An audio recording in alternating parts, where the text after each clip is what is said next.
यहाँ से देखना है कि ये पी वेव है कि नहीं है, ठीक है जी। फिर ये देखना है कि क्यू आर एस कम्प्लेक्स आप लोग को नजर आ रही है कि नहीं आ रही, और आखिर में टी वेव देखना है। तो ये हमारे पास कौन सी वेव है, पी वेव है, ये क्यू आर एस कम्प्लेक्स है और ये टी वेव है। तो इसका मतलब ये है कि इस ईसीजी के अंदर एवरीथिंग इज प्रेजेंट। फिर हमने ये देखना है कि ये पी आर सेगमेंट है, पी आर इंटरवल भी कह सकते हैं, और ये एस टी सेगमेंट है। कौन सा है, एस टी सेगमेंट। तो ये भी आइसो इलेक्ट्रिक है, फ्लैट है, और ये भी फ्लैट है, ठीक है जी। जब आप क्लोजर लुक में जाएंगे ना ईसीजी को प्रॉपर, तो फिर ये और भी आसान होगा। ये इमेजेस आप लोगों को मैं ग्रुप में भेजूंगा, फिर आप लोग मोबाइल से देखेंगे, वो जो ईसीजी आप लोग को वहां पे देखेंगे वो बिल्कुल क्लियर होती है, ठीक है जी। लैपटॉप पे बिल्कुल क्लियर नजर आती है। इसका मतलब ये है हमने सेगमेंट्स देखने हैं, हमने वेव्स देखने हैं, एवरीथिंग इज प्रेजेंट। तो देखिए फिर स्टेप को रीड करते हैं। फिर यहाँ पे देखेंगे कि जो नंबर ऑफ बिग स्क्वायर है ये इन सब ईसीजी के जो साथ है, आया वो नॉर्मल है कि नहीं है। तो बिग स्क्वायर अगर आप लोगों ने देखे, ये आर वेव है, ये भी आर वेव है।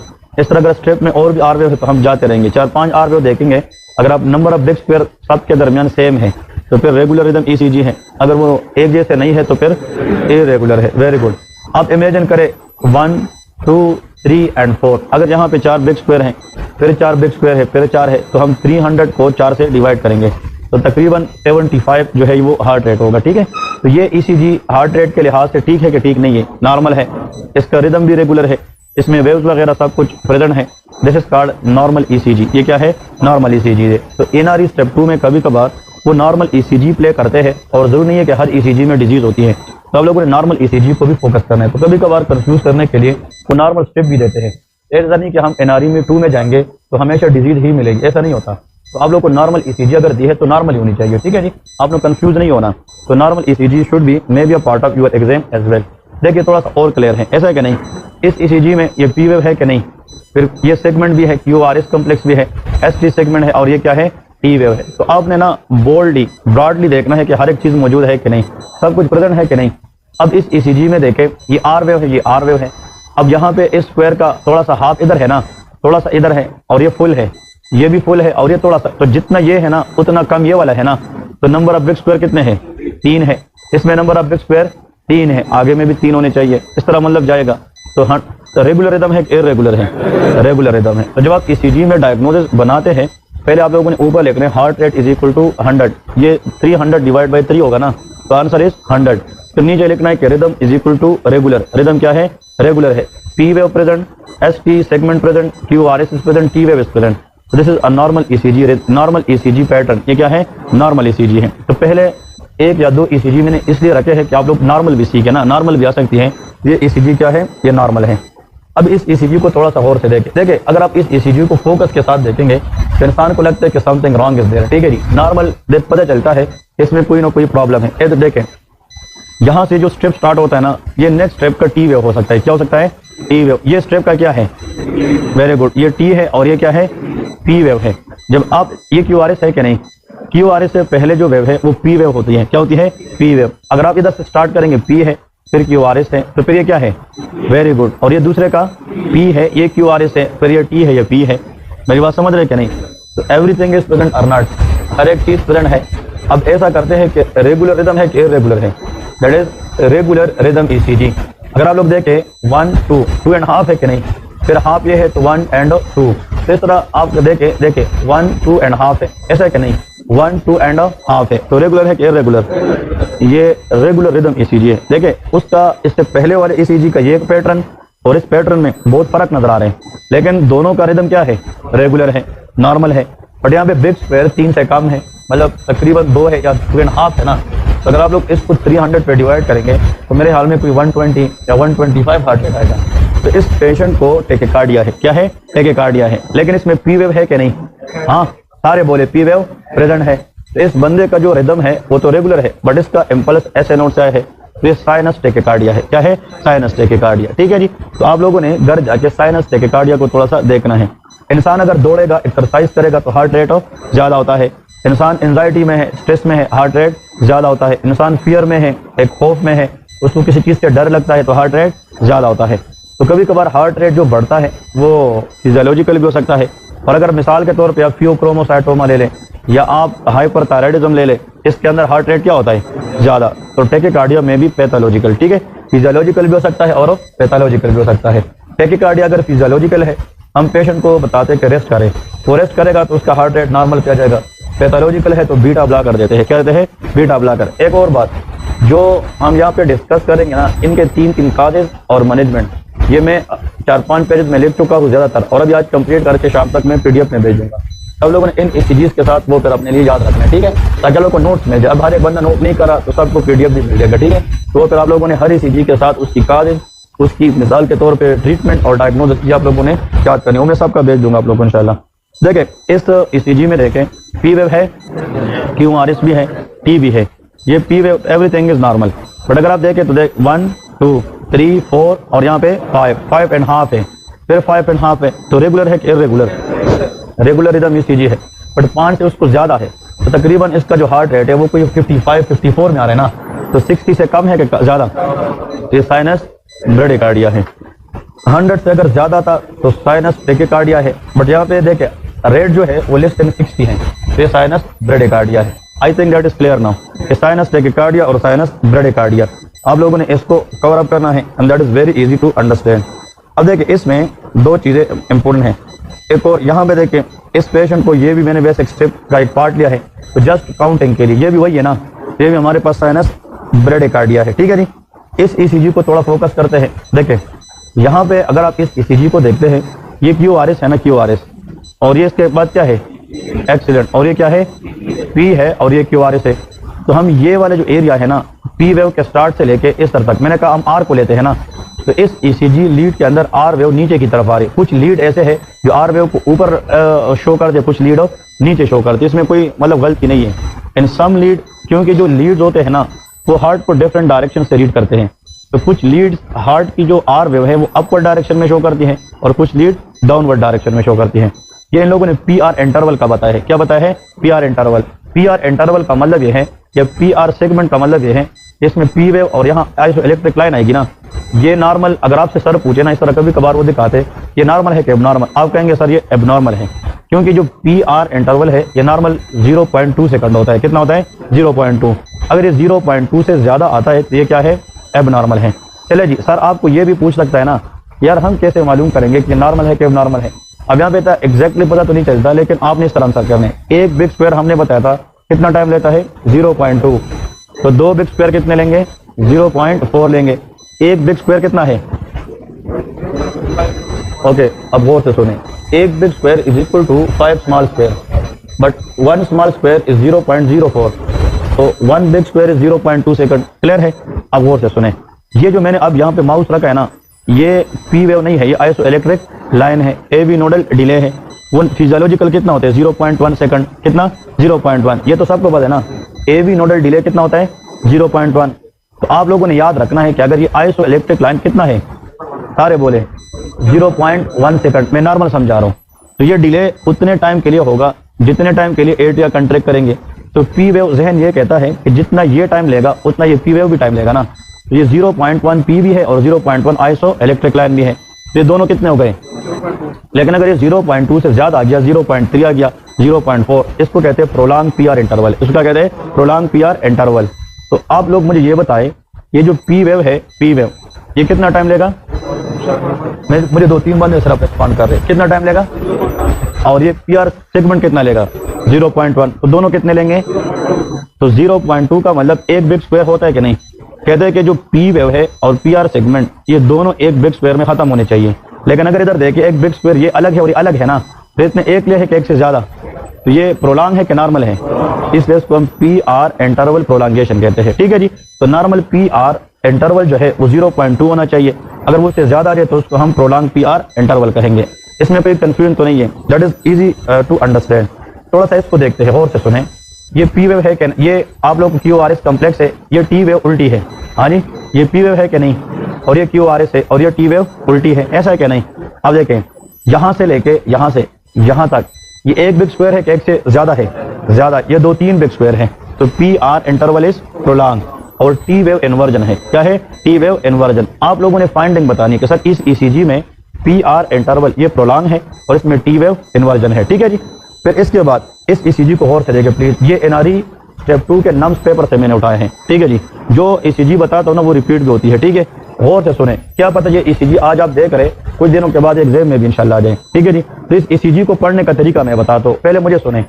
ये क्यूआरएस है कि नहीं, इसके बाद ये क्या है, और ये वेरी गुड, और ये पीआर इंटरवल है, क्या है, पीआर इंटरवल, फिर क्यूआरएस है, फिर ये टी है और ये पी है, बट फिर यहाँ पे पी के बाद क्यूआरएस नहीं है, क्यूआरएस नहीं है, और टी वेव, फिर यहाँ पे क्यूआरएस खत्म है, फिर यहाँ पे पी वेव, फिर क्यूआरएस है, फिर टी है ना, फिर पी है, क्यूआरएस, फिर टी है, फिर पी है, फिर ये क्या है, टी, और ये क्या है, बट फिर क्यूआरएस नहीं है। बात समझ रहे कि नहीं? ये ऐसा ईसीजी है जिसमें कहीं ना कहीं पे जाके क्यूआरएस मिस हो जाता है, इसको मिस बीट कहते हैं। क्या कहते हैं? Miss beat. लेकिन अब सवाल ये है, यहाँ पे देखें, जितना ये वाला टी से लेके यहाँ तक जितना स्पेस ये है उतना स्पेस ये भी है, ठीक है जी, उतना स्पेस ये भी कांस्टेंट है कि प्रोग्रेसिव। ये अब देखें यहाँ पे अगर आप लोग इमेजिन करें, चले यहाँ से लेके यहाँ तक कितना स्पेस है, ऑलमोस्ट 2 स्क्वायर है कि नहीं, चले जी, ये कितना है यहाँ से लेके यहाँ तक, हाँ जी ऑलमोस्ट 2 है, ऑलमोस्ट 2 है। ये एग्जैक्ट आप नहीं बता सकते, जब इस इंसान की ईसीजी होती है ना तो इंसान भी जो है ना थोड़ा बहुत मूव करता है, तो उससे भी फर्क पड़ता है, सांस लेता है, मूव करता है, ठीक है, तो आप एक एक स्क्वायर का डिफरेंस नहीं निकाल सकते, हमें मेजर चीज को देखना है। फिर यहाँ पे देखे ये ऑलमोस्ट कितना है, 2 है, और ये ऑलमोस्ट कितना है, ये 2 है, ये कांस्टेंट है, क्या है, कांस्टेंट प्रोलॉन्गेशन है, क्योंकि मैंने कहा पी और पी आर इंटरवल कितने स्क्वायर होना चाहिए, 1, 0.2 second, that is 1 big square, but यहाँ पे कितने बिग स्क्वायर है, 2 है, तो नॉर्मल है कि प्रोलॉन्ग है, और एक जैसा है कि नहीं, शाबाश, जितना ये प्रोलॉन्ग है उतना ये भी है, तो कांस्टेंट प्रोलॉन्गेशन है, क्या है, कांस्टेंट प्रोलॉन्गेशन, बट बीट क्या हो जाता है, मिस हो जाते हैं, इसको मोबिट्स टाइप 1 कहते हैं। क्या कहते हैं? Mobitz type 1 second degree heart block इसको कहते हैं। मेरी बात समझ रहे कि नहीं? Mobitz type 1 second degree heart block इसको कहते हैं। अब देखें इस ईसीजी को आप लोग थोड़ा सा गौर से सुने प्लीज। यहाँ पे इन लोगों ने एक बात बताई है, देखें ये पी है और ये क्यूआरएस है। अब इन लोगों ने ईसीजी थोड़ी शॉर्ट ली है, लेकिन ये समझा ये रहे कि यहाँ पे ये टी वेव है कि क्या है सारे, और ये क्यूआरएस एब्सेंट, एब्सेंट है ना, ओके जी। अब मुझे ये बताएं ये पी वेव से क्यूआरएस तक फासला है, ये पी से क्यूआरएस तक फासला है। अब ये जो फासला है ये वाला, या आया ये वाला सेम है, थोड़ा सा ज्यादा है, थोड़ा सा ज्यादा है। अब ये प्रोग्रेसिव बढ़ रहा है, बट यहाँ पे पी के बाद क्यूआरएस नहीं है। मेरी बात समझ गए?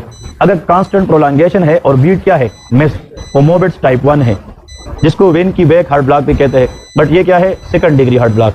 यहाँ पे प्रोलॉन्गेशन थोड़ी सी क्या हो रही है, बढ़ रही है, और बीट क्या हो जाता है, मिस, तो इसको हम Mobitz type 2 second degree heart block कहते हैं। तो second degree Mobitz type 1 type 2 दोनों के अंदर बीट मिस होना जरूरी है, बीट मिस होना जरूरी है। एक में कांस्टेंट प्रोलॉन्गेशन है और एक में प्रोग्रेसिव प्रोलॉन्गेशन है। नेक्स्ट ब्लॉक की तरफ आ रहा हूँ, इस ईसीजी को और से देखे, शाबाश, इस ईसीजी को आप लोग पढ़े और बता दें यार, इस ईसीजी में आप लोगों को कोई वाज़िह पी वेव नजर आ रही है, कोई वाज़िह क्यूआरएस नजर आ रहे? कभी आप लोगों ने इस ईसीजी को देख, इसको कहते हैं बेजार पैटर्न। कौन सा? बेजार, BIZARRE, बेजार पैटर्न, कि मतलब it look very very abnormal. तो यहाँ पे देखिए पी वेव क्यूआरएस को फॉलो नहीं कर रही है। तो ऐसा ईसीजी कि पी वेव अपने हिसाब से आज देखे मल्टीपल पी वेव जैसे है कि नहीं, और यहाँ पे क्यूआरएस कहीं जाके बाद में है। तो ऐसा ईसीजी जिसमें पी वेव क्यूआरएस को फॉलो ना करे, इसको थर्ड डिग्री या कंप्लीट हार्ट ब्लॉक कहते हैं। ठीक है जी। एनआरई स्टेप 2 के लिए मेरा फेवरेट क्वेश्चन एग्जाम में जाके घर में देखने, टाइप्स ऑफ हार्ट ब्लॉक्स, ये ईसीजी जरूर आते हैं। ठीक है, ईसीजी के अंदर types of heart block is very very important, इसको स्टार करें। ईसीजी तो करने हमने सब ने, लेकिन कुछ चीजें बहुत अहम है वो आप लोगों ने जरूर करना है। इधर देखे ना, ये ऊपर वाली नजर आई टाल टी वेव, ये भी टाल क्या है, ई वेव, ये भी पीक टी वेव है कि नहीं? चले ये क्या है, ये क्यूआरएस है, ये आर वेव नीचे आ रही है ना, और ये टी वेव ऊपर जा रही है। अगर आप लोग थोड़ा सा गौर से देखें, इस ये टी वेव इतनी लंबी हो गई है कि एक्चुअल आर वेव से भी ज्यादा है। इसको हम कहते हैं पीक या टाल T wave, hall mark of hyper kalaemia. ये हाइपर कैलेमिया है। थोड़ा सा इस ईसीजी, अब लोग इस तरह की ईसीजी ज्यादा देखिए वो। ठीक है जी। चले अब इसको कहते हैं 12 लीड ईसीजी, 12 लीड ईसीजी इस तरह होती है। ठीक है जी। इस ईसीजी में जब आप लोग की फोकस पड़ती है ना, इधर देखे, ये कौन सी वेव है, टी, ये कौन सी वेव है, टी, ये टाल है कि नहीं? टी वेव आप लोगों को प्रॉपर टाल नजर आएगी, लेकिन इसके साथ हिस्ट्री वो देते हैं, या तो पेशेंट को रिब्डोमायोलाइसिस है क्योंकि मसल से पोटाशियम निकलते हैं, या ट्यूमर लाइसिस सिंड्रोम का नाम सुना है, मतलब वो है, कोई ऐसी हिस्ट्री दी होगी जिसमें आपको समझ आ रही होगी कि पोटाशियम लेवल क्या है, ज्यादा है। तो tall T wave in ECG is a sign of hyperkalemia. इस एग्जाम में सर पूछा है कि इस पेशेंट को हम क्या चीज दे दे जिससे हम कार्डियक सेल को स्टेबलाइज करें? कैल्शियम ग्लूकोनेट देते हैं। क्या देंगे? कैल्शियम ग्लूकोनेट देते हैं। ठीक है जी। अब इस ईसीजी को मैं वही तो बताया ना, मसल सेल की लाइसिस जब भी होती है इंजरी के दौरान, सेल्स आर पोटाशियम बैग, और जब सेल की इंजरी होती है, मसल्स की इंजरी होती है, वहां से पोटासियम निकल। अर्थक्वेक वगैरह के अंदर हाइपरकैलेमिया, जब मसल ट्यूब सेल जो है बैडली इंजर्ड होते हैं तो हाइपरकैलेमिया होता है। याद है कि यहाँ पे ये जो टी वेव है ना, ये इन्वर्जन होती है। क्या होती है? इन्वर्जन। और यहाँ पे देखे टी के बाद तो यहाँ पे क्या आना चाहिए? पी आना चाहिए ना, लेकिन यहाँ पे पी जो है, अगर इससे पहले टी के दरमियान एक्स्ट्रा वेव आया है, इस एक्स्ट्रा वेव को क्या कहते हैं? यू वेव कहते हैं। क्या कहते हैं? और एस टी सेगमेंट थोड़ा सा क्या हो? डिप्रेस। तो S T segment depression, T wave inversion and prominent you wave, ये हाइपोकैलेमिया है। क्या है? हाइपोकैलेमिया। अगर आपने ईसीजी फाइंडिंग बतानी है ना हाइपोकैलेमिया के अंदर, तो एस टी सेगमेंट डिप्रेशन है, टी वेव इन्वर्जन है और प्रोमिनेंट यू वेव है। ये तीन आप लोगों ने हाइपोकैलेमिया में याद रखना है। इस ईसीजी को अगर आप लोग देखते हैं ना, इस ईसीजी को गौर से सुने, यहाँ पे क्यूआरएस है कि नहीं? तो इसके बाद ये क्या है? T wave. ये क्या है? ये टी वेव है। ये सारे हाइपोकैलेमिया है। क्या है? हाइपोकैलेमिया। लेकिन आप लोग को वो हिस्ट्री देंगे, हिस्ट्री से आप लोग मालूम करेंगे कि यार इसको क्या है। लेकिन ईसीजी में पिन पॉइंट मैंने आप लोग को ये बात बताई थी। अब हर एक चीज को लेके केस में यार यू वेव तो नजर नहीं आ रही, ये कुछ लोगों में प्रोमिनेंट होती है, कुछ लोगों में नहीं होती। लेकिन हिस्ट्री विद फाइंडिंग के साथ आप लोगों ने जाके उसको करेक्टली बताना है। इधर देखे ना, ये लीड क्या है? ये वो स्ट्रिप लीड, आप लोग को बताया था ना, स्ट्रिप लीड जो हम देखते हैं। इस ईसीजी में रिदम रेगुलर है कि इरेगुलर है? हाँ, ये रेगुलर रिदम एक जैसा है कि नहीं? रेगुलर है। एक्सीडेंट। और यहाँ पे देखिए आर है ना, ये इन्वर्जन है कि अपवर्ड डिफ्लेक्शन है? और ये क्या है? इन सब के अंदर आपको टी वेव क्या नजर आ रही है? तो फिर ये हाइपोकैलेमिया है। ये स्ट्रिप, अगर आप ऊपर जाके कंफ्यूज होते हैं ना यार इसका आंसर क्या है, तो अपने आप को सेटिस्फाई करने के लिए किस लीड को ढूंढना है? लीड 2 को भी ढूंढना है। ये स्ट्रिप लीड होता है, ये आपको ज्यादा चीजें बता सकती है। ठीक है जी, ये आपका फाइनल लीड होना चाहिए। इसमें देखें ये एस टी सेगमेंट एलिवेशन है। क्या है? S T segment elevation. और जिस बंदे को हार्ट मसला हो, चेस्ट पेन हो, heaviness of the chest pain जो लेफ्ट साइड पे रेडिएट करता है और उसमें एस टी सेगमेंट एलिवेशन आती है, तो ये एमआई की निशानी है। क्या है? एमआई की निशानी है। अब इधर देखें इस ईसीजी को, ज्यादा नजर नहीं आ रहा, लेकिन मैं थोड़ा सा और देखें, यहाँ पे ये एलिवेशन नजर आ रही है क्या नहीं? ये एलिवेशन नजर आ रही है आप लोग को। ये हमारे पास क्या है? These elevation are a clue toward MI. ये किसकी हिस्ट्री है? एमआई। देखो prominent S T segment elevation है। अब वाइवा में ये मैं आप लोग को पीडीएफ बना के भेज दूँ। इसमें अगर V1 V2 में एस टी एलिवेशन है और इसको कहते हैं एपिकल या सेप्टल वाल एमआई। कौन सा? सेप्टल वाल एमआई। अगर V3 या V4 में है उसको एंटीरियर वाल एमआई कहते हैं। क्या कहते हैं? एंटीरियर। अब एक दफा एग्जामिनर पूछता है कि V1 से लेके V4 तक अगर आ जाए, V1 से V4, मैंने पहले ये बात की है V1 V2 इस सेप्टल वाल एमआई, और अगर V3 V4 है तो एंटीरियर वाल एमआई। कौन सा? एंटीरियर। बट अगर एक पेशेंट है उसका V1 में भी एस की एलिवेशन है, V3 में भी है, मतलब 4 में से 2 में है, तो इसको एंटीरो सेप्टल वाल एमआई कहते हैं। क्या कहते हैं? एंटीरो सेप्टल वाल एमआई। इसमें लेफ्ट एंटीरियर डिसेंडिंग आर्टरी वो इन्वॉल्व होती है। कौन सा? लेफ्ट एंटीरियर डिसेंडिंग आर्टरी ये इन्वॉल्व होती है। ये आप लोगों ने याद रखना है। कौन सी artery? Left anterior descending artery, जो लेफ्ट कोरोनरी आर्टरी की एक ब्रांच है। अगर इसमें लीड 2, 3 और एवीएफ, कौन सी? लीड 2, 3, एवीएफ, इन तीन में से किसी दो में अगर एस टी एलिवेशन एमआई आ जाए वो इंफीरियर वाल एमआई है। क्या है? इंफीरियर। और अगर लीड V5, V6 और AVL में आ जाए तो लेटरल वाल एमआई है। क्या है? लेटरल वाल। लेटरल वाल एमआई के अंदर AVL है, L फॉर लेटरल, और लेटरल के अंदर L for LCX, left circumflex artery होती है। कौन सी? Left circumflex. 2, 3 AVF कौन सा था? Very good. उसमें राइट कोरोनरी आर्टरी होती है। कौन सी? राइट कोरोनरी, जिसको मार्जिनल आर्टरी या राइट कोरोनरी आर्टरी कहते हैं। लेकिन एमआई में ज्यादा आर्टरी जो इन्वॉल्व होती है वो लेफ्ट एंटीरियर डिसेंडिंग आर्टरी होती है। ये क्लियर हो गया? तो ये एमआई की जो केस है ना, आप लोग जाकर अब ये पीडीएफ इधर से देखेंगे तो फिर और भी अच्छा नजर आता है। आप लोग अपने मोबाइल से देखेंगे, लैपटॉप से देखेंगे, ये नजर आएगा। ठीक है यार, इसको थोड़ा सा गौर से देखे, ये कौन सा लीड है? फिर देखे इस V1 से कोई आप लोग एलिवेशन नजर आ रही है? नहीं आ रही। इस लीड एवीएफ में एलिवेशन नजर आ रही है? एस टी एलिवेशन है कि नहीं? सारे बोले भाई है। और लीड 2 को देखे तो है कि नहीं? जब 2, 3 एवीएफ और इस 3 में देखे है तो लीड 2, 3 और एवीएफ, इन तीन में से किसी दो में भी आ जाए ये इंफीरियर वाल एमआई है। क्या है? इंफीरियर वाल एमआई। और इसमें जो आर्टरी ब्लॉक है वो राइट कोरोनरी आर्टरी है, इसकी एक ब्रांच है जो मार्जिनल आर्टरी होती है। ठीक है, एमआई के लिए आप लोगों ने इस तरह की फाइंडिंग को प्रॉपर तरीके से देखना होता है। ठीक है जी, ये भी देखें अगर आप लोग यहाँ पे एलिवेशन नजर आ रही है कि नहीं, ये एंटीरियर वाल एमआई की पिक्चर है। आप लोग बात देखेंगे तो that will be easy to understand. Okay जी, इसको देखें मिसाल के तौर पे, अगर हम हार्ट के अंदर नॉर्मल देखते हैं, यहाँ से लेके यहाँ तक जितना फासला है वो फिर इधर से इधर तक होना चाहिए, तो रेगुलर रिदम होगी कि नहीं? और इसमें पी वेव, QRS और टी वेव सब कुछ है, एवरीथिंग इज नॉर्मल। लेकिन इसको देखें, इसमें multiple P wave like structure है, ऐसा है कि नहीं? मल्टीपल पी वेव, ये क्यू आर एस है, फिर ये क्यू आर एस है, एक ये है, सबके दरमियान स्पेस एक जैसा है कि नहीं? देखिए इनको, ये इरेगुलर रिदम है, क्या है? और इस स्ट्रिप में अगर आप लोग आगे जाएंगे तो कुछ जगहों पे 3-4 में एक जैसा होता है, फिर नॉर्मल होता है, तो रेगुलरली इरेगुलर। ये किस में होता है? एट्रियल फिब्रिलेशन में होता है। इस ईसीजी को देख, इसमें क्या है? नहीं, इस ईसीजी में क्या है? ये आप लोग को वैसे स्ट्रिप का एक हिस्सा दिया है, इसमें आप लोगों को जस्ट ये देखना है कि इसमें मतलब मल्टीपल चीजें क्या आ रही है। इसमें अगर आप देखें multiple P wave like structure है। ये अगर पूरे स्ट्रिप में हम देखेंगे ना, बिल्कुल आप लोगों ने अच्छा डायग्नोस किया है, ये साटूथ अपीयरेंस होती है और ये एट्रियल फ्लटर में होता है। किसमें होता है? एट्रियल फ्लटर में। तो देखिए इसको साटूथ की तरह है कि नहीं? Exactly the same ECG they will ask you. मेरी बात क्लियर है? आप लोगों ने यहाँ पे देखना है कि इसमें आप लोग को एक हेड्स मिल रही है। हमने लीड कौन सा लिया है? ये स्ट्रिप लीड है। मैंने बताया था पहले कि नहीं, स्ट्रिप लीड ज्यादातर यूज होता है ईसीजी को देखने के लिए। चलिए जी, इसमें आर आर नजर आ रही है कि नहीं? नजर आ रही है सब? यस। इसका रेगुलर रिदम है कि इरेगुलर है? A-FIB के अंदर जो एट्रियल फिब्रिलेशन है उसमें रिदम रेगुलर नहीं होता, इसमें रिदम रेगुलर होता है। एक फर्क तो ये है, वरना वो भी एट्रियल फिब्रिलेशन है ना, और ये भी एट्रियल फ्लटर है। दोनों एट्रियल एरिथमिया है, दोनों क्या है? एट्रियल। उसमें रिदम इरेगुलर है, इसमें रिदम रेगुलर है।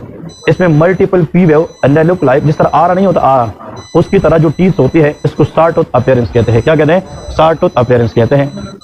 नहीं, दोनों में साटूथ नहीं होता। उसमें इन ये तो पी वेव हमें क्लियर कट नजर आ रही है, बट मल्टीपल पी वेव है। उसमें पी वेव इनडिस्क्रिमिनेबल, इनडिस्क्रिमिनेबल का मतलब प्रॉपर प्रोमिनेंट नजर नहीं आती, और उसमें जो रिदम है वो रेगुलरली इरेगुलर है। इसमें रेगुलर रिदम साटूथ अपीयरेंस है, that is the hallmark of atrial Flutter. ठीक है जी, एट्रियल फ्लटर को भी टिक करें एग्जाम के अंदर। Atrial Flutter is also asking multiple time. तो एट्रियल फ्लटर जो है ये एमआई की ईसीजी है, 2-3 जो मैंने दिए हैं। अब ये ईसीजी बहुत अहम है, इस ईसीजी को हमें सीखना है और समझना भी है। ठीक है जी, इसका मतलब क्या है? लेकिन ऐसा करते हैं, इस ईसीजी से पहले चले जी, अब मैं आप लोग को थोड़ा सा ये बता रहा हूँ, इस ईसीजी से पहले ये वाला ईसीजी थोड़ा सा देख लें, इसका मतलब क्या है? क्या बस एनीवन कैन गेस? इस ईसीजी में फर्क कौन बताएगा? हाँ, क्या है? पी वेव क्या है?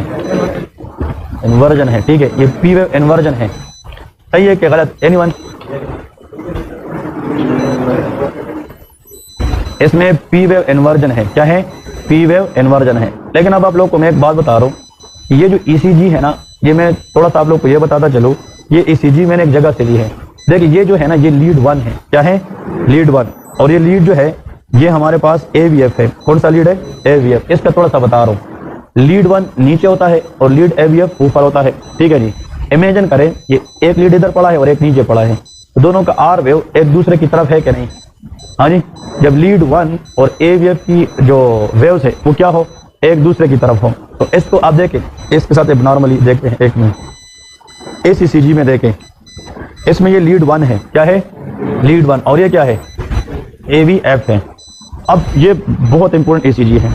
लीड 1 में देखें, आर वेव की डायरेक्शन क्या है? अपवर्ड है। क्या है? अपवर्ड है। और AVF के अंदर आर वेव की डायरेक्शन डाउनवर्ड है। मेरी बात क्लियर है कि नहीं? डाउनवर्ड है। इसका मतलब ये है कि वीकेंड से ये आर वेव ऊपर जा रही है और ये आर वेव नीचे आ रही है। इसका मतलब यह है कि दोनों एक दूसरे की तरफ जा रही है, एक दूसरे से अवे जा रही है। हाँ जी, अवे जा रही है। तो हम कहते हैं कि both wave are leaving each other. Leaving each other का मतलब एक दूसरे को छोड़ रहे, एक ऊपर जा रही है, एक नीचे जा रही है। तो लीविंग का पहला वर्ड क्या है? एल। ये लेफ्ट एक्सिस डिविएशन होता है। ये क्या होता है? Left axis deviation. अब क्लियर है? तो लेफ्ट एक्सिस डिविएशन में आर वेव इन लीड 1 और आर वेव इन AVF, ये हम देखते हैं। आर वेव जो है वो लीड 1 में अपवर्ड होगी और AVF में डाउनवर्ड होगी। इसको हम क्या कहेंगे? Left axis deviation. चलिए जिधर गौर से देखें, अगर इस लीड 1 में ये आर वेव नीचे होती, किधर होती? नीचे। और अगर यहाँ पे इसमें क्या होती? अपवर्ड। तो फिर दे आर, हाँ, अब इसको कैसे करेंगे? लीड 1 में सारे फोकस करें प्लीज इधर। लीड 1 में अगर आर वेव डाउनवर्ड होती और AVF में, तो फिर अगर इसको हम आगे मजीद प्रोसीड करते, तो they are leaving are reaching each other. Reaching, तो रीचिंग का आर है वो राइट एक्सिस डिविएशन होता है। क्या होता है? Right axis. ये बात क्लियर हो गई? 2, लीड 1 में अगर आर वेव अपवर्ड है और AVF में डाउनवर्ड है, वो लेफ्ट एक्सिस डिविएशन है। और अगर लीड 1 में डाउनवर्ड है और लीड AVF में अपवर्ड है, तो उसको हम क्या कहेंगे? That is right axis deviation. लेकिन अगर लीड 1 में किधर है, अपवर्ड है, और लीड AVF में भी अपवर्ड है, तो सेम डायरेक्शन है कि अपोजिट, सेम, लेकिन एक दूसरे को अप्रोच नहीं कर रही है, ये लीव भी नहीं कर रही है, डायरेक्शन सेम है, तो नॉर्मल एक्सेस डिविएशन है। वो क्या है, नॉर्मल एक्सेस है। तो नॉर्मल में अपवर्ड होनी चाहिए, नॉर्मल में क्या होनी चाहिए, अपवर्ड में। एक दफा रिपीट करता हूं, दोस्त who want to player more please see one time. Lead 1 में अगर आर वेव अपवर्ड है और लीड AVF में भी अपवर्ड है, तो पे both are upward, that is normal axis. तो क्या है, नॉर्मल एक्सेस। अगर एक अपवर्ड और एक डाउनवर्ड है, they are leaving each other, वो लेफ्ट एक्सेस है। और अगर ये डाउनवर्ड हो और ये क्या हो, upward, they are reaching each other, वो राइट एक्सेस डेविएशन है। Now clear.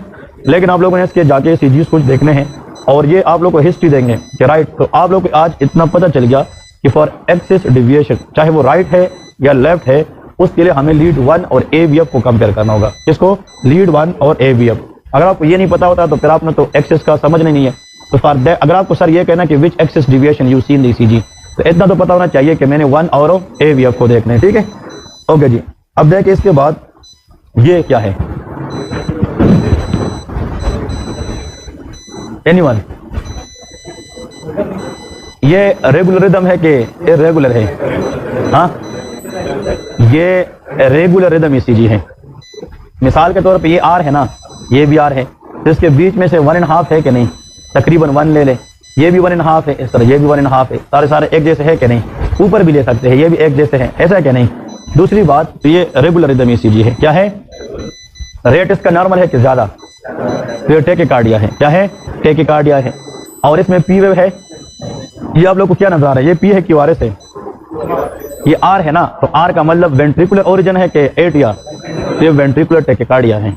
ये क्या है, वेंट्रिकुलर टेकिकार्डिया। थोड़ा सा सोच के बताने, ये जो चीज नजर आ रही है एट्रिया ओरिजिन है या वेंट्रिकुलर ओरिजिन है, ये वेंट्रिकुलर टेकिकार्डिया है। और इसी तरह का ECG वेंट्रिकुलर फिब्रिलेशन में भी होता है, वो भी सेम है, लेकिन उसमें रेट इससे भी ज्यादा होता है, वो बिल्कुल नियर टू नियर क्लोजर आते हैं। इस ECG को देखे ये तो नजर ही नहीं आ रही, अभी देखे कुछ ना कुछ नजर आ रही है कि नहीं, हाँ जी नजर आ रही है। इसमें देखे रेट जो है, ये रिदम रेगुलर है कि इरेगुलर, रेगुलर है यार, एक बॉक्स है कि नहीं, ऑलमोस्ट, हाँ जी। इधर भी देखे तो कितना है, एक बॉक्स है, तो रेगुलर रिदम है। और फिर ये सारे हमें P शक्ल में कि R में, ये सारे बड़े बड़े है ना, R है, तो वेंट्रिकुलर टेकिकार्डिया है। क्या है, वेंट्रिकुलर टेकिकार्डिया है।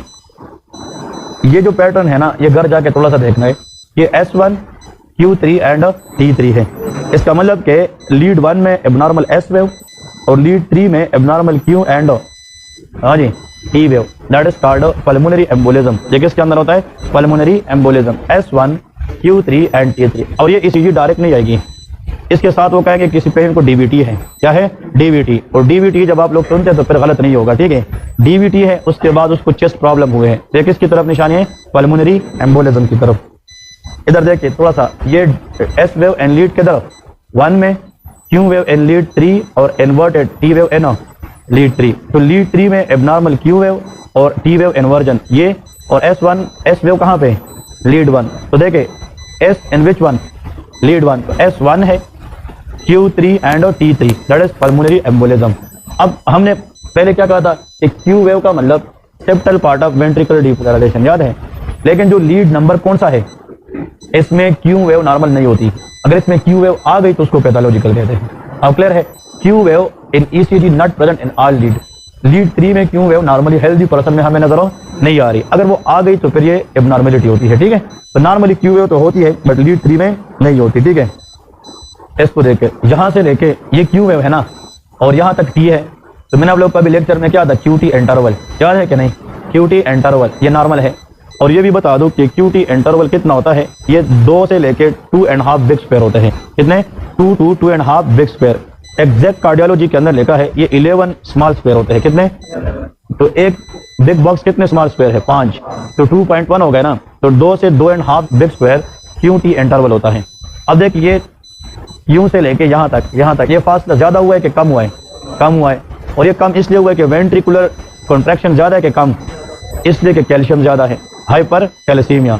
इसमें शॉर्ट QT इंटरवल होता है, और ये ज्यादा जगह है ना, ये प्रोलॉन्ग है ना QT, तो ये हाइपो कैल्सीमिया है। ये समझ रहे कि नहीं, एक शॉर्ट है और एक लॉन्ग है। अब इसके बाद नेक्स्ट ECG देखते हैं। इधर देखें, इस ECG में अगर आप लोग देखते हैं, इसमें भी असल में जब आप लोग घर जाके इसको देखते हैं ना, इसमें ये QT इंटरवल ही बताया गया है और इसमें कहीं ना कहीं पे टी वेव इन्वर्जन भी आ रही है। ठीक है जी, फाइंडिंग आप लोगों ने बताने कि इसमें देखें एक और बात, चलो हम इस ECG को नहीं समझते बट पास होना चाहते हैं ना, तो हम लीड किस को फोकस करेंगे, स्टेप लीड है।